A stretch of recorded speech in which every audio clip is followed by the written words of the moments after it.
ऐसी मान्यताएं हैं कि पितृपक्ष में दान करने से पितृदोष समाप्त हो जाता है और जीवन में चल रही समस्याएं खुद ब खुद समाप्त हो जाती हैं।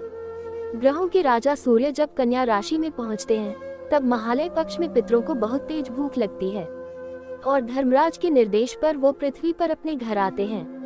अपनी संतान द्वारा दिया गया श्राद्ध तर्पण आदि ग्रहण करते हैं और आशीर्वाद देने के बाद पितृ अमावस्या पर वापस लौट जाते हैं। ऐसी मान्यताएं हैं कि पितृपक्ष में दान करने से पितृदोष समाप्त हो जाता है और जीवन में चल रही समस्याएं खुद ब खुद समाप्त हो जाती हैं। आइए जानते हैं कि पितृपक्ष में दान करने की विधि क्या है और इसमें कौन से दान महादान के समान होते हैं। चांदी का दान। पितृपक्ष के दौरान चांदी की वस्तु का दान करना सबसे अच्छा होता है। ऐसी मान्यता है कि चांदी का दान करने से पितरों की आत्मा को शांति मिलती है। इसके साथ ही उनका आशीर्वाद आप पर हमेशा बना रहता है। काले तिल का दान। श्राद्ध के दौरान काले तिल का दान जरूर करना चाहिए। मान्यता है कि पितृपक्ष में अगर किसी और चीज का दान करना सामर्थ्य न हो तो काले तिल का दान तो अवश्य करना चाहिए। गुड़ का दान। गुड़ का दान करने से पितरों को विशेष संतुष्टि प्राप्त होती है। इससे पितरों की आत्मा को शांति मिलती है, साथ ही घर में सुख शांति बनी रहती है। ऐसी मान्यता है कि गुड़ का दान करने से घर का क्लेश भी दूर हो जाता है। अन्न का दान। पितृपक्ष में अन्न का दान महादान माना गया है। मान्यता है कि इससे पितरों को तृप्ति मिलती है। पितृपक्ष में अगर आप अन्नदान करना चाहते हैं तो गेहूं और चावल का दान सर्वश्रेष्ठ होता है।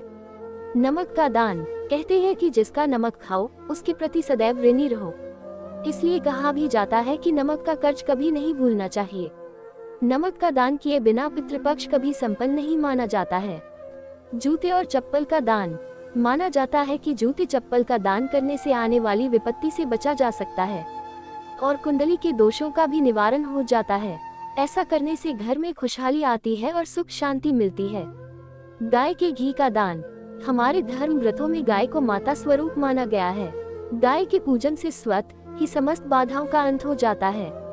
पितृपक्ष में गाय के घी का दान करना भी फलदायी होता है।